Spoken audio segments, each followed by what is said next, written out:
بسم اللہ الرحمن الرحیم۔ پردہ اور اس کی شرعی حدود۔ محترم اور معزز سامعین کرام، آج کے دور میں خواتین کے پردے کا مسئلہ بہت اہمیت اختیار کر گیا ہے،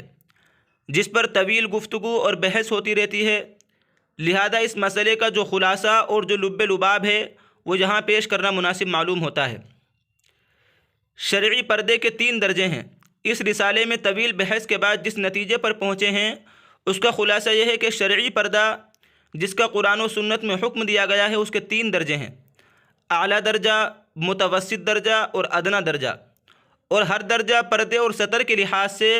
دوسرے سے بلند اور اعلیٰ ہے اور فوقیت رکھتا ہے، اور یہ تمام درجات قرآن و حدیث سے ثابت ہیں اور ان میں سے کوئی درجہ منسوخ نہیں ہوا۔ البتہ مختلف حالات میں خواتین کی طرف مختلف درجات کا حکم متوجہ ہوتا رہتا ہے۔ وہ 3 درجات یہ ہیں: پہلا درجہ،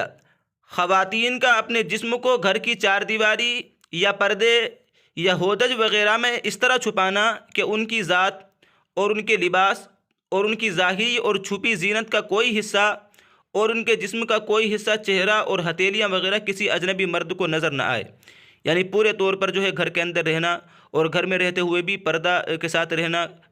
پورے کپڑے کو ساتھ رہنا کہ جسم کا کوئی حصہ کسی مرد کو نظر نہ آئے۔ دوسرا درجہ یہ ہے کہ خواتین کا برقع یا چادر کے ذریعے اس طرح پردہ کرنا کہ چہرہ، ہتھیلیاں اور پورے جسم کا کوئی حصہ اور زینت کا لباس نظر نہ آئے، بلکہ عورت کا پورا جسم سر سے لے کر پاؤں تک ڈھکا ہوا نظر آئے۔ یہ دوسرا درجہ ہے کہ کسی لباس سے، کسی کپڑے سے اپنے پورے جسم کو ڈھک لینا چاہیے، جسم کا کوئی حصہ سر سے لے کر کے پاؤں تک نظر نہ آئے۔ تیسرا درجہ، خواتین کا چادر وغیرہ سے اس طرح پردہ کرنا کہ اس کا چہرہ، ہتھیلیاں اور اس کے قدم کھلے ہوئے ہوں۔ یہ تیسرا درجہ ہے، اس میں چہرہ، ہتھیلیاں اور قدم کھلے ہوئے ہیں۔ اب ان کے دلائل سنیے تینوں درجے کے قرآن اور احادیث کی روشنی میں۔ پہلا درجہ اصل ہے اور اس کا ثبوت۔ خواتین کے پردے میں اصل تو پہلا درجہ ہے، اور وہ یہ ہے کہ عورت اپنے گھر کے اندر رہے اور بلا ضرورت گھر سے باہر نہ نکلے۔ اور ضرورت کیا ہوتی ہے، ضرورت کا بیان انشاءاللہ آگے آئے گا تفصیل سے دلائل کے ساتھ۔ اور اس پہلے درجے کا حکم، پردے کا حکم ہے، اس کی کیا دلیل ہے؟ قرآن کریم کی ایک آیت کریمہ ہے سورہ احزاب کی۔ اللہ تعالیٰ نے ارشاد فرمایا وَقَرْنَ فِي بُيُوتِكُنَّ، کہ عورتیں اپنے گھروں کے اندر ٹھہری رہیں۔ ظاہر ہے کہ یہ حکم ازواج مطہرات کے لیے خاص نہیں ہے، اس لیے کہ اس آیت سے پہلے اور اس آیت کے بعد جو احکام ہیں وہ بالاجماع امہات المومنین کے ساتھ خاص نہیں ہے، وہ اللہ کے رسول صلی اللہ علیہ وسلم کی ازواج اور بیویوں کے ساتھ خاص نہیں ہے، بلکہ تمام مومنات کے لیے ہیں۔ تو لہٰذا یہ حکم وقرن فی بیوتکن کہ عورت اپنے گھروں میں رہیں، یہ تمام مسلمان عورتوں کے لیے ہے، یہ پردے کا حکم سب کے لیے ہے۔ دوسری آیت کریمہ جو اللہ تعالیٰ نے جس میں پردے کا حکم دیا ہے وَإِذَا سَأَلْتُمُوهُنَّ مَتَاعًا فَاسْأَلُوهُنَّ مِنْ وَرَاءِ حِجَابٍ، یعنی جب تم ازواج مطہرات سے کوئی چیز مانگو تو پردے کے پیچھے سے مانگو۔ یہ آیت کریمہ حضرت زینب رضی اللہ تعالیٰ عنہ کے ولیمے کے موقع پر نازل ہوئی، اور اسی وقت ان کے اور دوسرے مردوں کے درمیان ایک پردہ ڈال دیا گیا۔ اسی وقت یہ آیت کریمہ نازل ہوئی اور اسی وقت پردہ ڈال دیا گیا اور پردے کا حکم دے دیا گیا۔ یہ تو قرآن کریم سے پہلے درجے کا حکم پتہ چلا کہ عورت بالکل گھر میں رہے، وقرن فی بیوتن، گھر کے اندر رہے۔ اب احادیث کی روشنی میں اس پہلے حکم کو پہلے درجے پر دلائل، حدیث میں کیا کہا گیا ہے؟ حضرت عبداللہ بن مسعود رضی اللہ تعالیٰ عنہ سے روایت ہے کہ حضور اقدس صلی اللہ علیہ وسلم نے ارشاد فرمایا عورت چھپانے کی چیز ہے، جب وہ باہر نکلتی ہے تو شیطان اس کی تاک جھانک میں لگ جاتا ہے۔ ابن خزیمہ اور ابن حبان بھی اپنی اپنی صحیحین میں یہ حدیث لائے ہیں، اور ان میں یہ بھی اضافہ ہے کہ وَأَقْرَبُ مَا تَكُونُ مِنْ وَجْهِ رَبِّهَا وَهِيَ فِي قَعْرِ بَيْتِهَا، یعنی عورت جب اپنے گھر کے اندر ہوتی ہے اپنے رب سے زیادہ قریب ہوتی ہے۔ تو ایک حدیث یہ ہوئی، تو اس میں یہ کہا گیا ہے کہ گھر میں رہتی ہے تو وہ اللہ تعالیٰ سے زیادہ قریب ہے، یہ پہلے درجے کا پتہ چلتا ہے۔ اسی طریقے سے حضرت جابر رضی اللہ تعالیٰ عنہ کی حدیث ہے ان المرأة تقبل فی صورت شیطان وتدبر فی صورت شیطان، کہ حضور صلی اللہ علیہ وسلم نے ارشاد فرمایا کہ عورت شیطان کی صورت میں سامنے آتی ہے اور شیطان کی صورت میں واپس جاتی ہے۔ تو ایک حدیث یہ ہے۔ اسی طریقے سے تیسری حدیث نقل کی حضرت عائشہ رضی اللہ تعالی عنہ سے روایتیں فرماتی ہیں کہ پردے کے احکام نازل ہو جانے کے بعد حضرت سودا رضی اللہ تعالی عنہ جو اللہ کے رسول صلی اللہ علیہ وسلم کی ازواج میں سے ہیں، بیوی ہے، قضائے حاجت کے لیے گھر سے باہر نکلی، چونکہ حضرت سودا رضی اللہ تعالی عنہ جسیم تھی، ان کا جسم بڑا تھا، وہ عام خواتین کے مقابلے میں دراز قد تھیں، اس لیے جو لوگ آپ کو پہچانتے تھے ان سے آپ مخفی نہیں رہ سکتی تھی۔ چنانچہ جب آپ باہر نکلی تو حضرت عمر ابن خطاب رضی اللہ تعالیٰ نے آپ کو دیکھا اور فرمایا کہ اے سودا رضی اللہ عنہا، اللہ کی قسم تم ہم پر مخفی نہیں رہ سکتی، لہذا سوچ لو تم کیسے نکلو گی۔ حضرت عائشہ رضی اللہ عنہا فرماتی ہیں کہ حضرت سودا رضی اللہ عنہا حضرت عمر رضی اللہ تعالیٰ عنہ کے یہ الفاظ سن کر واپس لوٹیں۔ حضور اقدس صلی اللہ علیہ وسلم اس وقت میرے گھر میں تھے، اور اس وقت آپ صلی اللہ علیہ وسلم کا کھانا آپ صلی اللہ علیہ وسلم شام کا کھانا تناول فرما رہے تھے۔ آپ صلی اللہ علیہ وسلم کے ہاتھ میں گوشت والی ہڈی تھی۔ حضرت سودا رضی اللہ عنہا گھر میں داخل ہوئی اور عرض کیا کہ یا رسول اللہ، میں گھر سے نکلی تو حضرت عمر رضی اللہ تعالیٰ نے مجھے ایسا ایسا کہا۔ حضرت عائشہ رضی اللہ تعالیٰ عنہ فرماتی ہیں کہ اللہ تعالیٰ کی طرف سے حضور اقدس صلی اللہ علیہ وسلم پر وحی نازل ہونی شروع ہو گئی، پھر وحی کا سلسلہ بند ہو گیا، اور وہ ہڈی اب تک جو حضور اقدس صلی اللہ علیہ وسلم کے ہاتھ میں تھی اور آپ صلی اللہ علیہ وسلم نے اس کو ابھی تک نہیں رکھا تھا۔ پھر حضور صلی اللہ علیہ وسلم نے فرمایا کہ تم سب عورتوں کو حاجت کے لیے گھر سے باہر نکلنے کی اجازت دے دی گئی۔ اس حدیث کے جو الفاظ ہیں قد اذن لیکن ان تخرجن لحاجتکن، یہ حدیث کا جو یہ لفظ ہے یہ اس بار دلالت کر رہا ہے کہ خواتین کے لیے گھر سے باہر نکلنے کی اجازت حاجت کے ساتھ محدود ہے، جب ان کو حاجت و ضرورت ہو۔ حاجت کے علاوہ خواتین جو ہے اپنے گھروں میں رہیں، تو پتہ چلتا ہے کہ پردے کا پہلا درجہ یہ ہے کہ خواتین جو ہے بلا ضرورت گھر سے باہر نہ نکلیں اور گھر کے اندر رہیں اور پردے کے ساتھ رہیں، پورے طور پر پردے کے ساتھ رہیں گی۔ تو یہ پہلا درجہ، اور اس کے جو ہے قرآن اور حدیث سے دلائل۔ اس کے علاوہ اور بھی دلائل جو ہے قرآن حدیث کی روشنی میں دیے ہیں۔ اس کے بعد جو ہے دوسرا درجہ جو پردے کا آتا ہے، حجاب کے دوسرے درجے کا ثبوت قرآن اور حدیث ہے۔ لیکن بعض اوقات عورت کو اپنی حوائج طبعیہ کے لیے گھر سے باہر نکلنے کی ضرورت ہوتی ہے، بعض مرتبہ عورت کو ضرورت پیش آتی ہے اور وہ گھر سے نکلنا ضروری ہو جاتا ہے، ضرورت پیش آتی ہے، تو اس صورت میں اس کو اپنے گھر سے باہر نکلنا جائز ہے،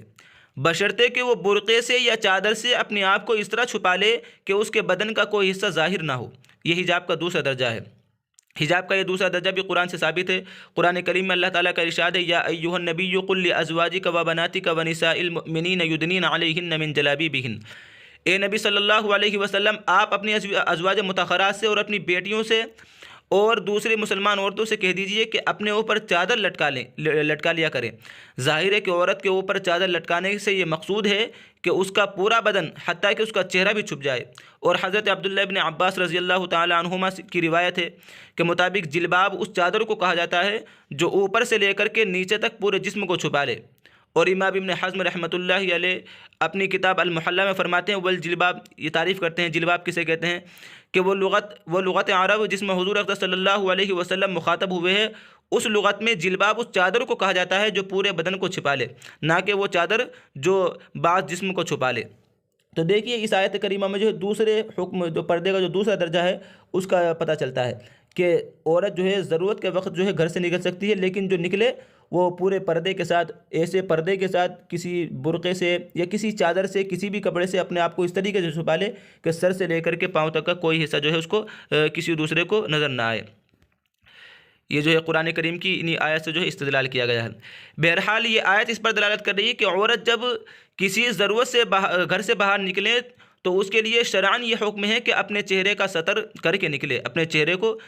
پورے جسم کو چھپا کر کے نکلے۔ اسی طرح قرآن کریم کی مندرجہ ذیل آیت سے بھی اسی پر دلالت کر رہی ہے والقواعد من النساء اللاتي لا يرجون نکاحا فليس عليهن جناح ان يضعن ثيابهن،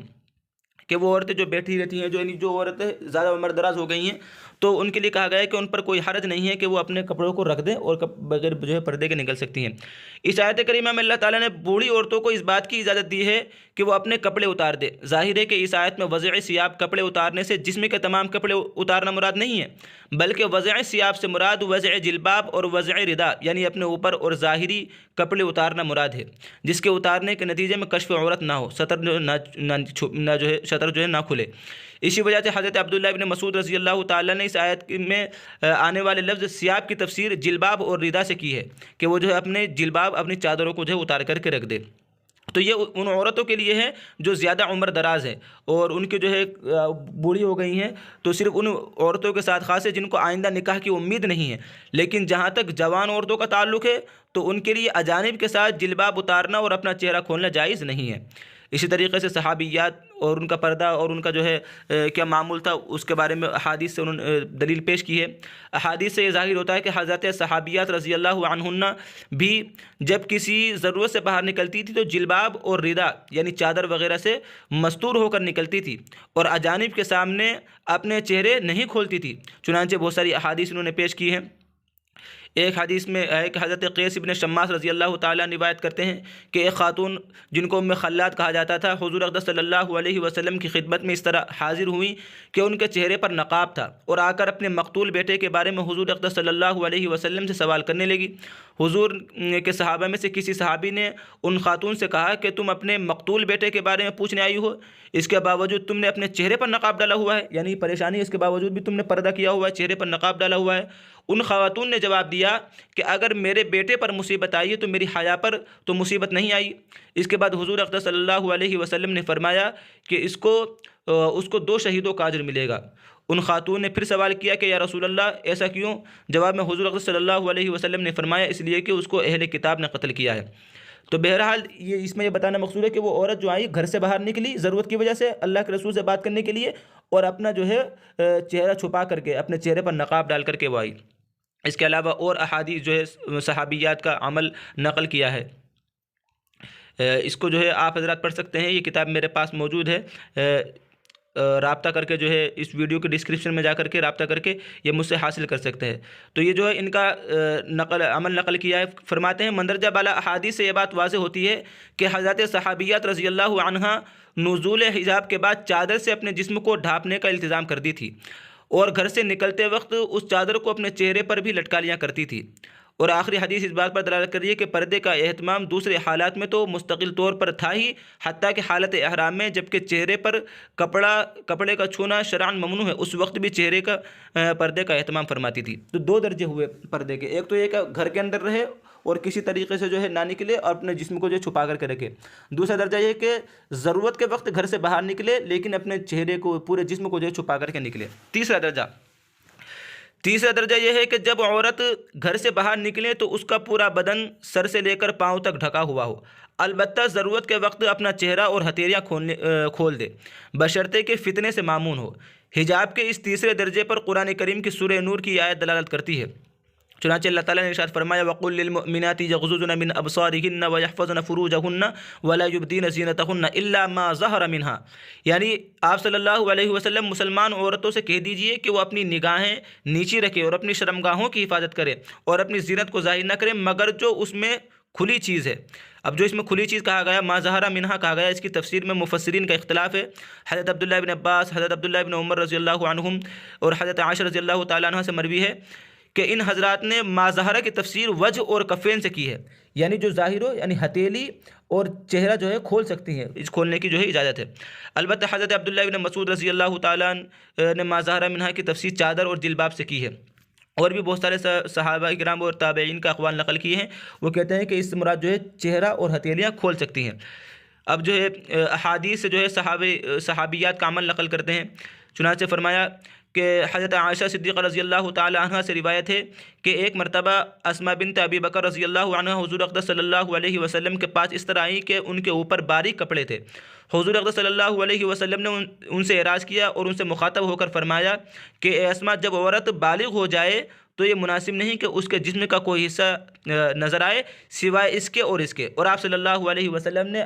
چہرے اور ہتھیلی کی طرف اشارہ کیا ہے۔ تو کہ اس حدیث سے پتہ چلتا ہے کہ اللہ کے رسول نے پردے کے بارے میں کہا ہے اور ہتھیلی اور چہرے کی کھلنے کی اجازت دی ہے، یہ کہ ضرورت کے وقت جو ہے اجازت ملی ہے۔ یہ جو اور بھی صحابیات کا عمل نقل کیا ہے حدیث کے حوالے سے، تو ان سے یہی پتہ چلتا ہے۔ ایک اور حدیث ہے جس میں جو ہے اسی بات کو کہا گیا کہ عورت جو ہے اپنے چہرے کو اور ہتھیلی کو کھول سکتی ہے۔ حضرت سہل ابن سعد رضی اللہ تعالیٰ عنہ سے روایت ہے کہ ایک خاتون حضور اقدس صلی اللہ علیہ وسلم کے پاس آئی اور کہا یا رسول اللہ، میں اس لیے آئی ہوں تاکہ آپ اپنے آپ کو آپ صلی اللہ علیہ وسلم کے لیے ہبہ کر دوں، ہدیہ کر دوں۔ پس حضور صلی اللہ علیہ وسلم نے اس خاتون کو دیکھا اور اوپر سے نیچے تک غور سے دیکھا اور نظر نیچی کر لی اور پھر اپنا سر جھکا لیا۔ اس واقعے سے ظاہر ہو رہا ہے کہ اس وقت اس خاتون کا چہرہ کھلا ہوا تھا۔ اسی واقعے سے امام سرخسی رحمۃ اللہ علیہ نے مبسوط میں اس بات پر استدلال کیا ہے کہ عورت کا چہرہ ستر میں داخل نہیں ہے۔ تو بہرحال یہ 3 درجے ہمیں پتہ لگے۔ اب تھوڑی بات اور وضاحت کرتے ہیں۔ جہاں تک عورت کا چہرے اور ہتھیلی کی طرف دیکھنے کے سلسلے میں فقہاء کرام کے مذاہب کا تعلق ہے تو تمام فقہاء کا اس بات پر اتفاق ہے کہ اگر لذت حاصل کرنے کے لیے، مزے لینے کے لیے اس نیت سے دیکھا ہے تو دیکھنا ہو یا دیکھنے کے نتیجے میں ایسا فتنے کا اندیشہ ہو جو مفضی الخلوت ہو، تو اس صورت میں یعنی عورت کو اگر چہرہ کو دیکھ رہا ہے یا اس کی ہتھیلی کو دیکھ رہا ہے اور اس سے گناہ میں پڑنے کا اندیشہ ہے، فتنے کا اندیشہ ہے، تو اس صورت میں دیکھنا جائز نہیں ہے، بلکہ ایسی صورت میں عورت کے چہرے اور ہتھیلی کی طرف دیکھنا حرام ہونے میں کسی کا اختلاف نہیں ہے۔ اور اگر فتنے میں مبتلا ہونے سے محفوظ ہے تو دیکھنے سے لذت حاصل کرنا بھی مقصود نہیں ہے، تو اس کے جواز میں اختلاف ہے۔ حنفیہ مالکیہ کے نزدیک ایسی صورت میں چہرے اور ہتھیلی کی طرف نظر کرنا جائز ہے، اور اکثر شوافی اور بعض حنابلہ کا بھی یہی مذہب ہے، لیکن شوافی اور حنابلہ کے نزدیک مختار مذہب مطلقاً عدم جواز کا ہے، یعنی جائز نہیں ہے۔ البتہ اگر شہوت اور فتنے کا اندیشہ نہ ہو تب بھی جو ہے، اگرچہ شہوت اور فتنے کا اندیشہ نہیں ہے تب بھی جو ہے دیکھنا جائز نہیں ہے۔ تو یہ جو ہے پردے کی 3 صورتیں ہیں، 3 درجے ہیں، اور جو ہے موقع کے اعتبار سے، ماحول کے اعتبار سے ان تینوں پر عمل کیا جاتا ہے۔ پہلا درجہ تو یہ ہے کہ اپنے گھر میں عام حالات میں جو گھروں ہی کے اندر رہیں، گھر سے باہر نہ نکلیں، اور گھر میں بھی جو ہے پردے کے ساتھ رہیں۔ دوسرا درجہ یہ ہے کہ گھر سے باہر نکلے ضرورت کی وجہ سے، اور جو نکلے گی تو پردہ کر کے نکلے گی اور جسم کا کوئی حصہ نظر نہیں آئے گا۔ تیسرا درجہ یہ ہے کہ گھر سے نکل بھی رہی ہے اور پردہ کر کے نکل رہی ہے، لیکن اگر جہاں ضرورت پیش آ جائے تو چہرہ اور ہتھیلی اور قدم جو ہے پیر کھول سکتی ہیں۔ یہ 3 درجے ہیں، حالات کے اعتبار سے تینوں پر عمل کرنا چاہیے۔ یہ جو ہے پردے کے بارے میں 3 درجات پوری تفصیل کے ساتھ قرآن و حدیث کی روشنی میں جن حضرات کو یہ دیکھنے ہیں، ان کو پڑھنا ہو، وہ اس ویڈیو کے ڈسکرپشن میں جائے، واٹس ایپ کی لنک ہے، اس پر کلک کر کے یہ کتاب مجھ سے حاصل کر سکتے ہیں۔